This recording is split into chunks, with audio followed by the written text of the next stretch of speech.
can get started. Mm. Most welcome to this conversation, Thank you for having me. Mr. Rwanga. Welcome to our humble abode. We are very excited to be in this space, by the way. The space is very amazing, very, very good ambience. We're looking forward to coming back here more times. Yeah.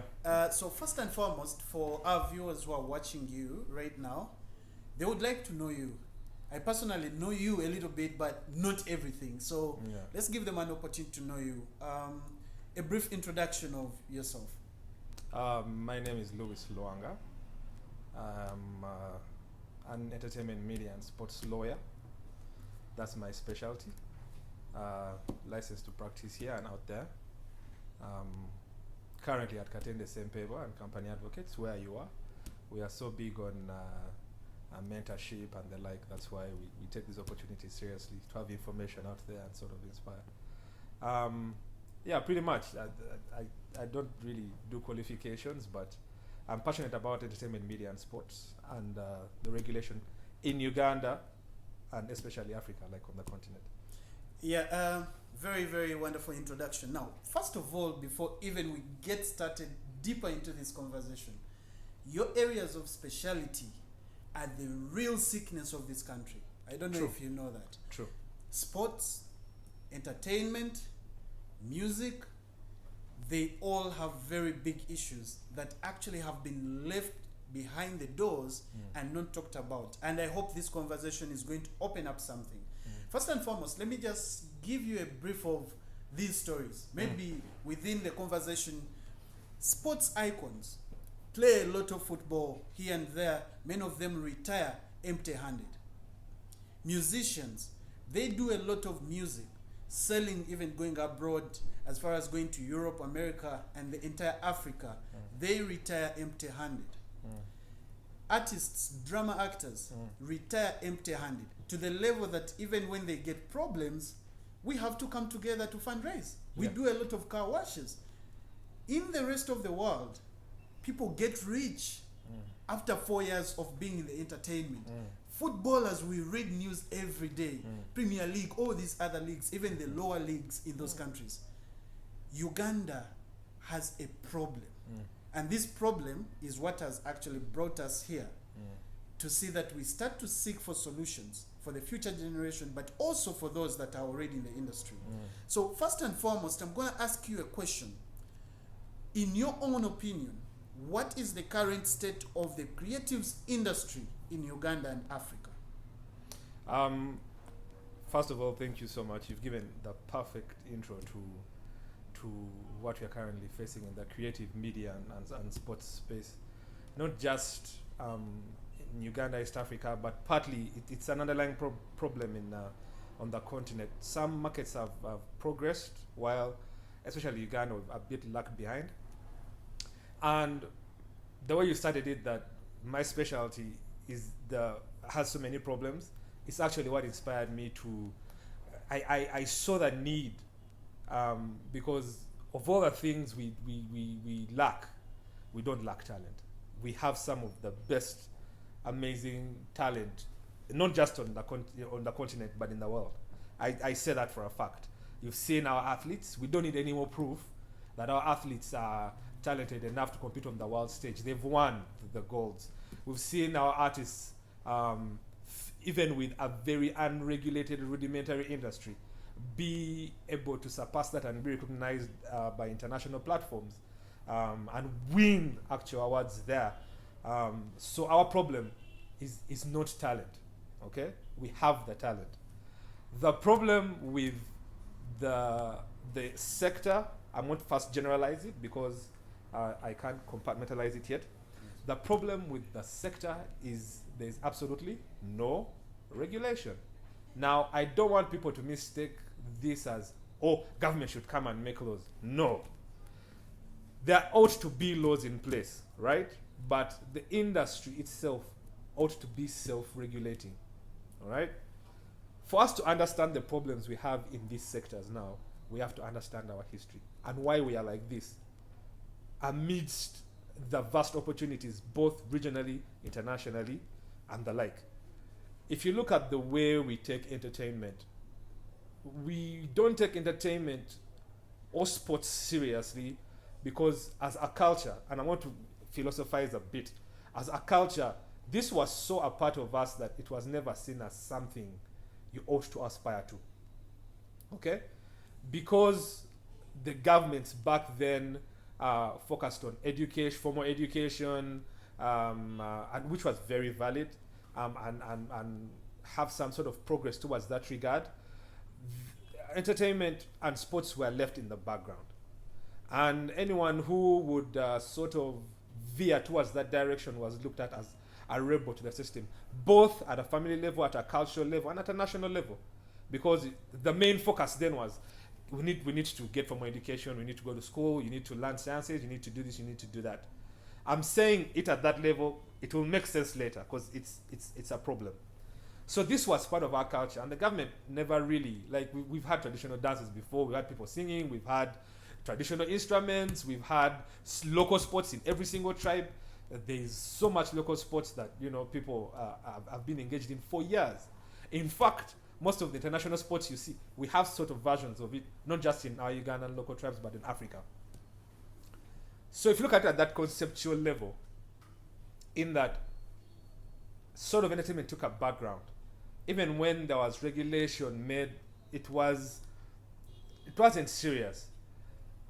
Entertainment and sport only took center stage when it went against the system. In this particular situation, when art was used against the regime, is when the government, all the powers that do, probably wake up and be like, oh, okay, there's a play against, let me say, the dictatorial regime of Amin. We have to look at that. Now, regulation was then, the spirit of regulation of the sector was censorship instead of promotion. Now, if someone understands that was the foundation of regulation around the industry, they'll then understand why we are where we are and why the current powers that be are probably suggesting regulations that are only going to further censorship than promote what the industry is. Regulation comes it's very key because you're not going to have, for example, banks operating willy-nilly. They're not going to give out loans. You're not going to have any sector, like the oil sector. You're not going to have anyone come in, take oil, or the mining, even agriculture. Like everything is regulated. There's a reason why other markets have risen. It's because there are rules to play by, rules meant to promote, rules meant to nurture and enable all stakeholders to sort of benefit financially, for the economies to benefit from these industries. And we've seen economies thrive. I honestly think this could be one of our biggest exports, aside from tourism and agriculture. Entertainment is so huge because our culture is so priceless. But you see where we were coming from. We had the likes of the A-class Kawaleas murdered because of the plays. Our form of expression was art. Our form of expression was sport. And if it wasn't a form of expression, it was an instrument within which we used to express our views, because we are sort of a polite culture. So, because it wasn't looked at as a commercialized sort of sector then, even by the stakeholders, by the way, because they were doing this out of love, and if you can earn some money, yes. But eventually, we saw that, listen, we could actually earn some money from this, and anything that includes any commercialization, it has to be regulated for there to be sort of a fair playing ground and a sort of an environment that's going to allow the industry to strive. So the state of entertainment and sport, I can put media in there as well, is media is a bit more, but same premise. It's currently, especially I'm going to speak for Uganda, it's in a very, very, very bad state. Wonderful. I was actually waiting for the word "in a very bad state." Very bad state. Now, between me and you, understand that when you look at the employment scale, not many youth have the opportunity of walking to a job that is waiting for them. So many have resorted to starting up things using their skills, talents, and passions to generate a living. Although they spend so much money and so many resources to create these activities and this content that generates a living for them, they actually don't earn what they are supposed to earn. And as a result, many of them go to the other end of retiring without getting the package that can push them through. Therefore, they become a burden to their families and to the community and society as a whole. So, in your own capacity as an expert, because this is what we lack in our communities. We all know we have the good artists. We also know that we've had people that have traversed this entire continent. Paulo Cafero did it. We have the Ebons, they have been to New York, they have been to Los Angeles, they have been to everywhere. What are the key points? And because this is an introduction to this broader topic that we're going to cover, what are the key points that a creative or an individual that is out there creating content, using their talent to make a living, what are the key focus points to start with? Say, for example, if we are building a house, so we're building this house of entertainment, what are these pillars that they must, as a must, focus on to create this industry to be vibrant for them, and also to create careers, not just part-time things, to create careers that will pay them and pay their children and grandchildren? That is a very good question. And I think the youth have done a very good job in trying to create these opportunities for themselves.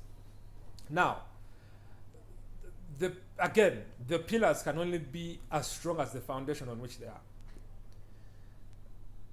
For our art to be fully exploited and commercialized internationally, it has to start from home.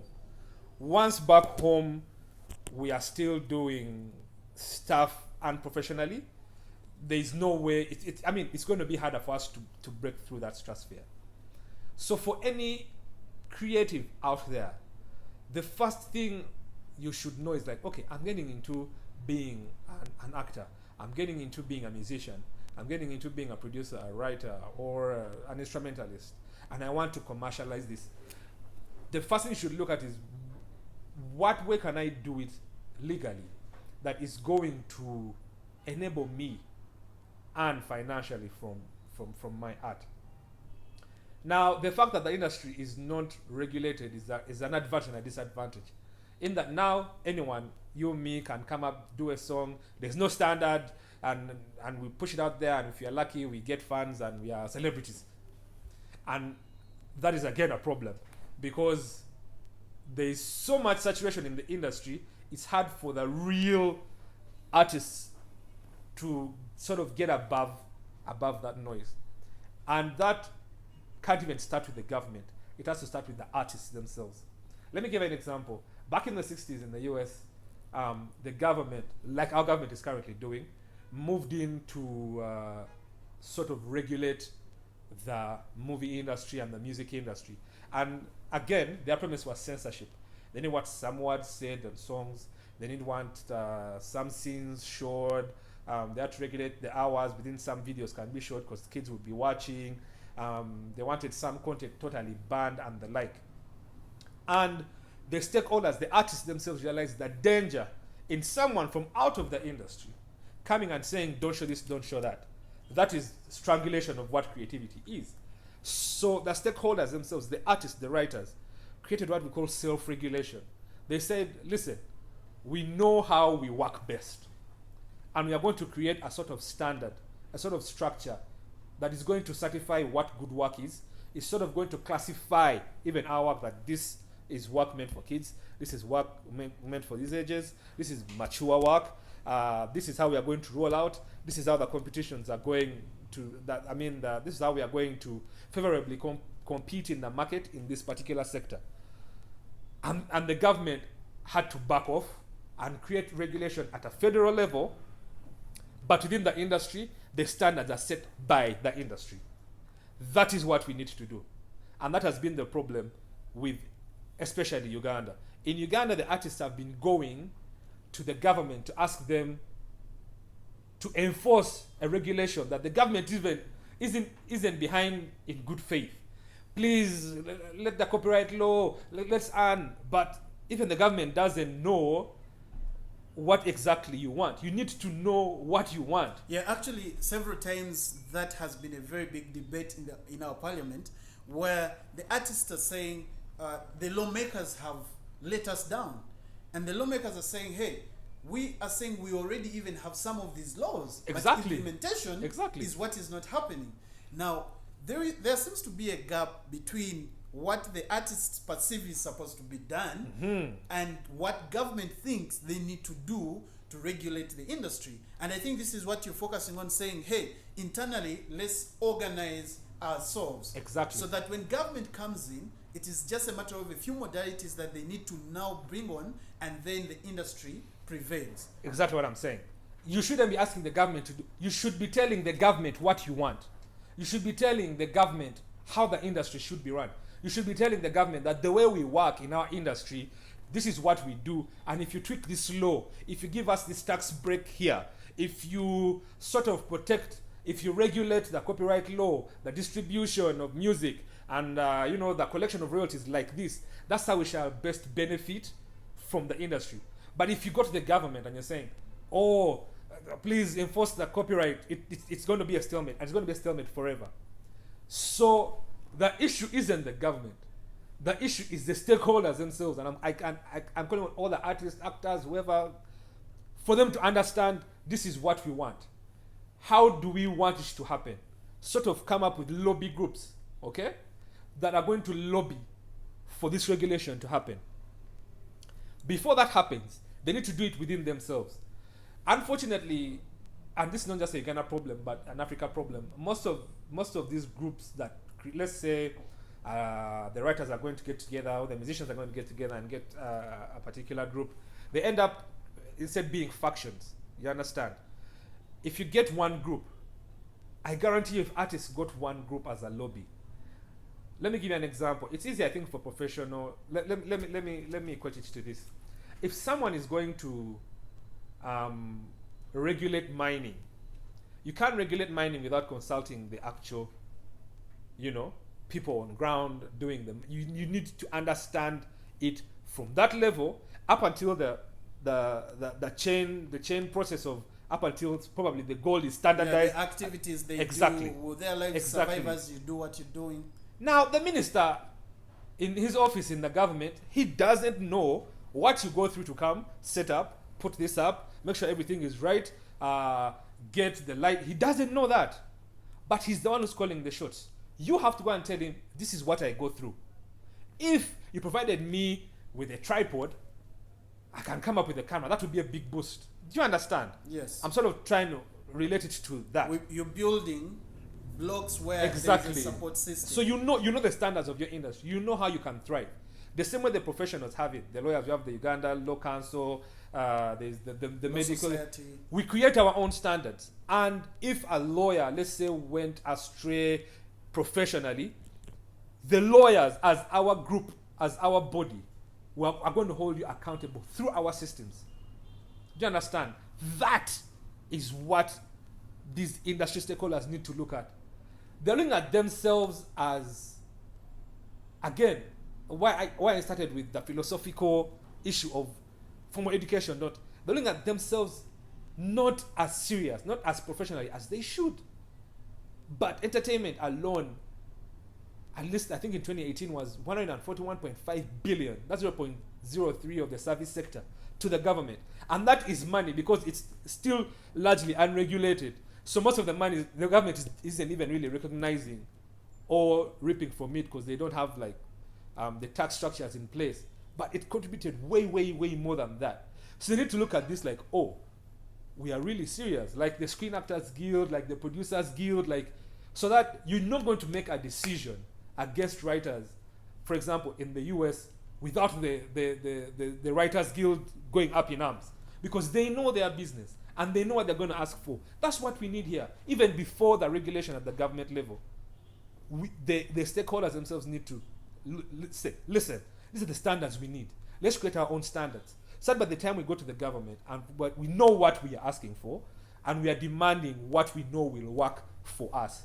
Until that is achieved, we are going to have this thing forever. So the problem isn't even the government. For me, I never say, oh, the problem is the government. The laws are there. not really sufficient, but sufficient enough. A lot needs to be done. A lot needs to be done. Policy, regulatory framework. But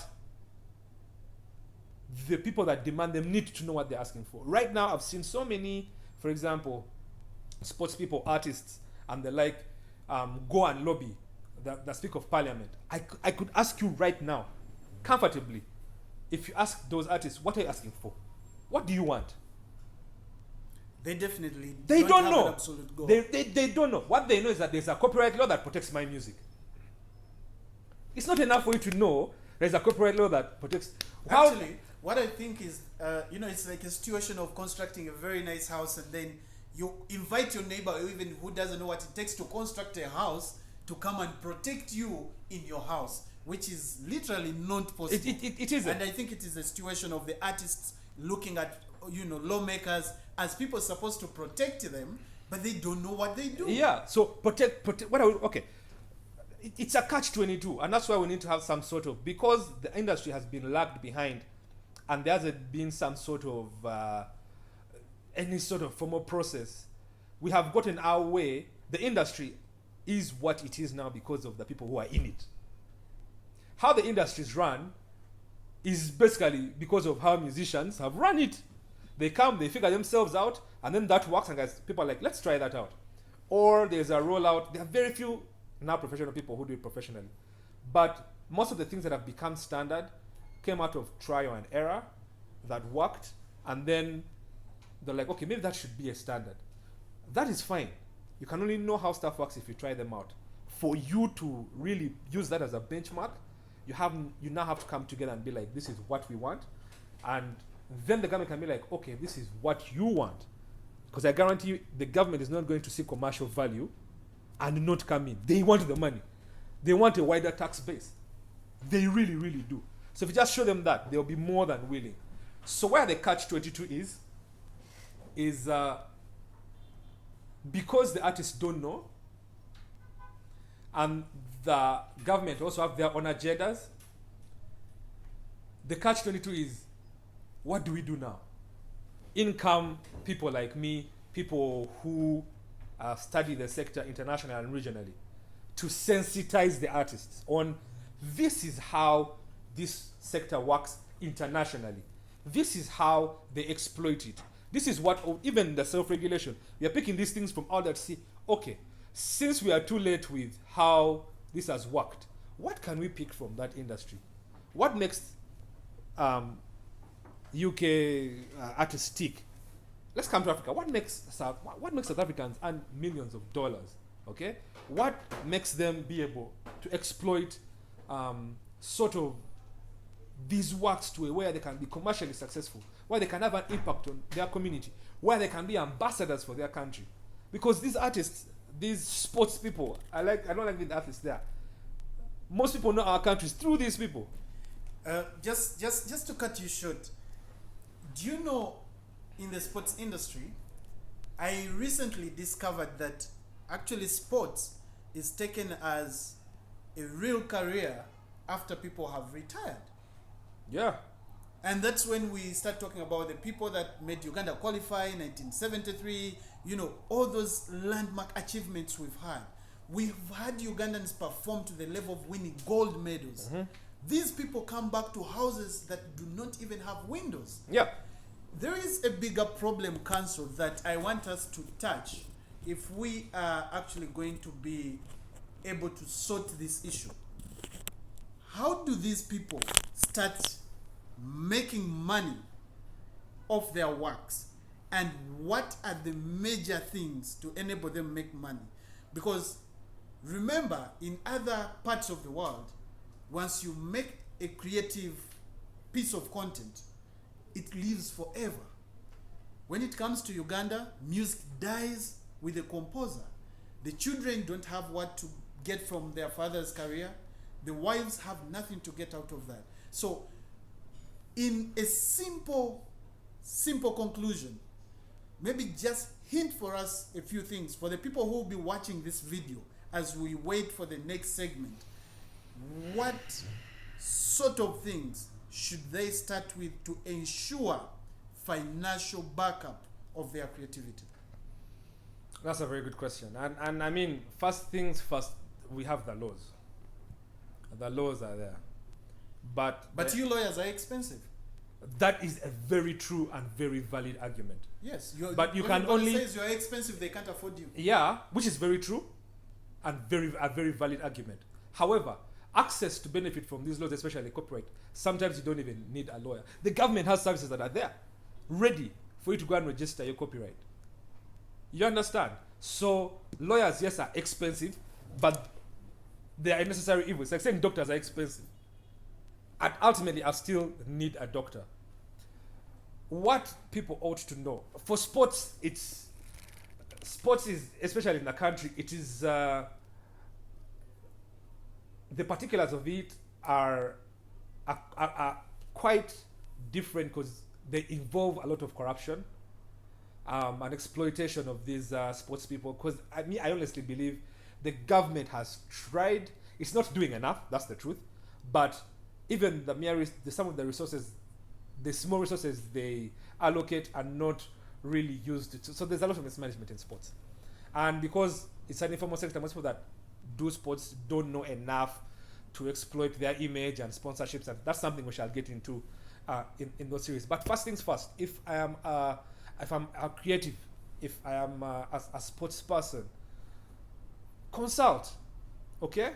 Consult. If you think lawyers are expensive, there's the Uganda Law Society, you can always go and find out, listen, what do I need? Walk to URSB. Okay? URSB, the Uganda Registration Services Bureau. You find out, if you really try to look for this information is out there, and the agencies in charge are really pushing this information out. You can walk out and say, okay, who's in charge of registering my copyright? They're going to tell you it's Uganda Registration. Where do I find them? They're here. If you go to those offices, they are more than willing because they want people to keep registering this stuff. If I'm a sports person, find out what your union or federation requires. This is what they require. Okay, to go on international level, what are the tiers? The sports people know. Okay, unfortunately, it's very unfortunate. Most of these people are not educated, which is something that isn't their fault per se. So because there's a stigma around it, they have a perception where they fear to approach a sort of formal setting. Yeah, the educated lawyers. And exactly. And yet those are the people exploiting them.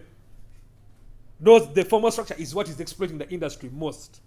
So anyone who wants to sort of, despite the fact that the current legal regiment is not as conducive for the industry, register with it first, because without that, you can't really claim, you don't have any legal right to claim like most of the stuff, especially if you're going to go further. So wait a minute. Are you saying if I'm an artist or if I'm a footballer, I can go to the Uganda Registration Services Bureau and register myself as a brand? Is that possible? Absolutely. Absolutely.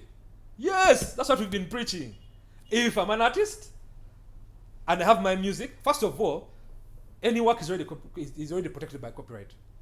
But if you just go an extra step and these fees are not high. Yeah, because the reality of what is on ground, now I'll tell you as someone that walks to the studios when these artists struggle to make music, the first album is entirely built by these artists. Later on, people jump on board because of the music they have recorded, and they say, hey, come here, belong to this group. Mm-hmm. The group they are going to mm-hmm. sort of calls itself a label, mm-hmm. which label is actually not registered in the URSB. Mm-hmm. Now, are you saying that even if I have my one album, mm-hmm. I'm from studio, mm-hmm. I can take that album to URSB? Yes. Even as you're making it. Does that happen in Uganda? Yeah, it's not happening because people do not know. It's just when people now come to us, it's when we tell them, look, this is your work. Go and register your work. It's your work. Some people come to us and like, wait, so can I have my own company? Yes, you can have your own company. That is the leverage now. If you start playing at that level, even someone who's going to sign you, they're going to find someone who's like, okay, this person has their stuff formalized. They have sort of this going on. We can work with them. If I find you in an informal state, which most of our industry is, I just have my music, man, play for me, I sing, I write, help me, you've already lost. you have already lost. That's why you have people who are less educated than these guys, who have them signing contracts that are just ridiculously out of this world. That is why you have already lost. So just strive to find out, how can I protect myself? The avenues are there. The government needs to do extra hard. Yeah, because what the new normal for artists in Uganda, I haven't yet seen it in the sports industry. I'll tell you, Council, what is teaching us copyright law now is YouTube. That is how bad it is. Yeah. Meanwhile, we are learning this at the tail end. Exactly. Do you understand? Exactly. Your content is being exploited by someone else. Then you're like, wait, that is my content. Wait, how do I have a claim? How do I sue? How do I show? Then you go back to, okay, what do I need to know? Oh, I need to register. I didn't know that. Do you understand? So we've been forced to learn from an adversity rather than we should have. I wish we had learned from like the foundation of, I'm creating this content. This is my copyright. I'm going to watermark it. I'm going to do this. I'm going to do that. That would help. So for me, this destruction that is happening is good. Because before, as we're pushing this message, it's like we're going against the mentality. People are like, oh, you don't need those things. It's until I tell you that people are earning from artists' music today, and their families are quarreling over land when someone's catalog is worth billions. When you have athletes that have won medals for us dying penniless. Do you understand? But because at the time when probably they were at that level, they couldn't enter into like sponsorship contracts or endorsement deals. You understand? Because they didn't know.